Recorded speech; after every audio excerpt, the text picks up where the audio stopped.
Njohja, ruajtja dhe promovimi i artit dhe artistëve shqiptar është një veprimtari që prej shumë vitesh përben orientimin kryesor në veprimtarinë krijuese të studiueses Suzana Varvarica Kuka. Ajo ka dhënë një kontribut të rëndësishëm në fushën e arteve pamore dhe ka botuar mbi 20 monografi dhe libra arti. Libri i saj i parë monografik i kushtohet skulptores së parë shqiptare të shekullit të 20, Kristina Koliaka Hoshi, e diplomuar në Itali dhe mësuese në Liceun Artistik Jordan Misja. Me pas vi një sër botimesh tematike dhe monografike si librat për Kristaç Ramen, Andrea Manon, Gjelush Gjokën, Alush Shimen, Jakub Keren, Simon Roten, Vangjush Mion, Faruk Bashen e të tjerë. Një tjetër libër i arti i kësaj studiuese të apasionuar është monografia kushtuar jetës dhe veprës së skulptorit Vasil Rakaj, që u promovua këto ditë në Tiranë. Ky libër është shpritur me interes nga studiuesit dhe artëdarësit falë për kushtimit e saj, por edhe emrit të autorit, firmën e të cilit mban shtatorja shenjtores Nën Tereza dhe shumë vepra të tjera me karakter historik apo temë lirike jo vetëm në Shqipëri, por edhe në Kosovë, Malizi apo Shtetet e Bashkuara të Amerikës. Varvarica është edhe autore shumë veprave në skulpturë, si basorelievi i muzikantit mesjetar Jan Kukuzeli dhe i medaljonit të poetit Ndremjeda, të cilat janë pjesë e fondit të Galerisë Kombëtare të Arteve. Një tjetër vepër e arti e rëndësishme e saj është busti i Ismail Qemalit i vendosur në Presidencën e Republikës së Shqipërisë, skulptura në bronz pranvera vendosur në qytetin e Lushnjës, apo Padre Pio në Cosenza, Itali. Përveç krijimtarisë artistike, Suzana Varvarica Kuka është angazhuar në fushën e studimeve dhe kurimin e artit shqiptar. Ajo ka përfaqësuar Shqipërinë në shumë veprimtari ndërkombëtare në Europë, Shtetet e Bashkuara të Amerikës dhe Azi. Si përfaqësuese e Galerisë Kombëtare të Artit, ka prezantuar në Kinë historinë e artit shqiptar përmes portretit me emrat e piktorëve të shquar Abdurrahim Buza, Zef Kolombi, Guri Malli, Kel Kodheli, Salih Shijaku, Zef Shoshi dhe shumë artistëve të tjerë. Besoj është një profesion që ju ka krijuar kontakte dhe mundësi për të shkëmbyer përvoja, eksperiencë për të vendosur e instaluar marrëdhënie me artistë në mbar kontinentet. Në përgjithësi kam shkruar për artistët shqiptar cilët jetojnë në bllokun ton ballkanik. Pra, gjithë e dim që Shqipëria është e rrethuar po nga shqiptar, por që ju përkasin në shteteve të tjera. Zonja Varvarica, si profesuese botës së artit dhe si studiuese mirënjohur, ju keni përfaqësuar artistët shqiptar në emër të Galerisë Kombëtare të Arteve në veprimtari dhe në Kinë.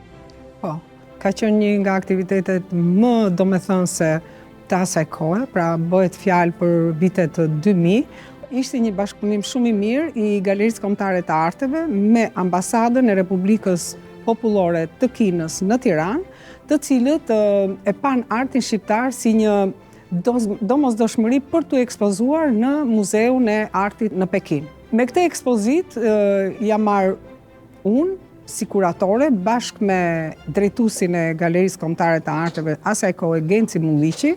Së bashku përzjodhëm disa nga veprat më kryesore të portretit dhe përmes portretit, po themi portretit në pikturë, kemi bërë një lloj historiku të zhvillimit të pikturës shqiptare.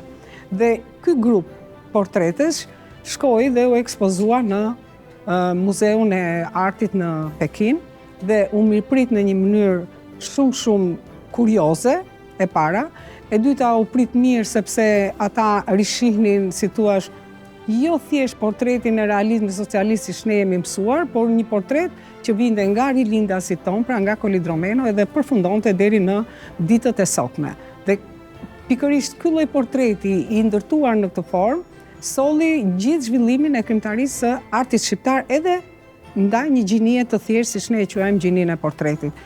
U prit mjaft mirë, pati shumë diskutime, ishte si thuaç një event që atje ambasada jonë e vendosur në Pekin, për ambasada e Shqipërisë në Pekin, bashkë me përfaqësues të lartë të Muzeut të Artit atje dhe personalitetet të tjerë kinez, patën një komunikim dhe një shkëmbim përvoje për ta sjellë edhe më tutje këtë lloj shkëmbimi. Pra për ta çuar dhe më tutje ekspozimin e veprës artit në shqiptar në trojet e Kinës. Askush tjetër si arti nuk mund ta luajë në rolin e njohuri ndërlidhe komunikimin mes njerëzve, kulturave dhe shteteve, kontinenteve. Edhe artistë kinez kanë ekspozuar në Shqipëri dhe kanë marrë pjesë në konkurse ndërkombëtare që janë zhvilluar nga Ministria e Kulturës në vendin tonë. Është një ndërlidhje e botës së kulturës nëpërmjet artistëve.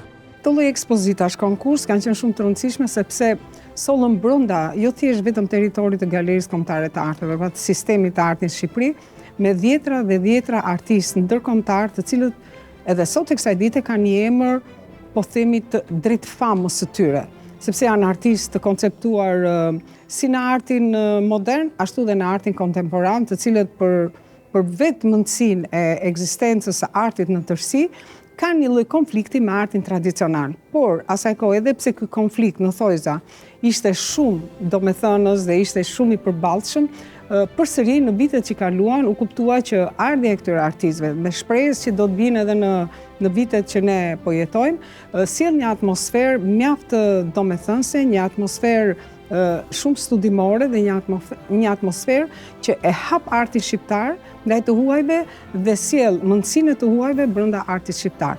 Dhe në këtë formë fillon dhe krijohet një mundësi tjetër që është ai i artit global. Pra, edhe artistët shqiptar shkëputen nga guacka e tyre e ngushtë, por edhe artistët bashkëkohor ndërkombëtar kuptojnë se sa i rëndësishëm është edhe arti lokal i vendeve të ndryshme të, siç jemi ne në vendet e ndryshme të Ballkanit. Përpara se ne të shkonim si Galeri Kombëtare e Arteve në Pekin, në Pekin, erdhi një ekspozitë fantastike e artizanatit kinez në Shqipëri. Dhe ishte një nga ekspozitat që befasoi publikun shqiptar për teknikat e ndryshme të ekzekutimit të artizanatit kinez në vendin tonë. Ati pam se sa teknikat të tjera mundet artistët, po themi kinez, të krijonin me letra, kjo ishte shumë e rëndësishme, me gërshër, pritejnë me gërshër dhe me, po themi me thika shumë të holla, dhe krijonin atë strukturë që ne e shohim në pikturën kineze. Është një art që i bën unik ndoshta në botë. Vërtet, jo vetëm që i bën unik, po them që mbase mund ta kenë edhe pompurit e Japonisë ose të Koresë, por që Kina ishte, si thua, një artistët kinez ishin krejt individual, ishin krejt po themi të qëndësishëm për atë që bënin dhe që gjithë burimin e gjenin atje tek po themi tek vendi i tyre, tek traditat e tyre shumë të lashta. Një befasi për artistët shqiptar, besoj.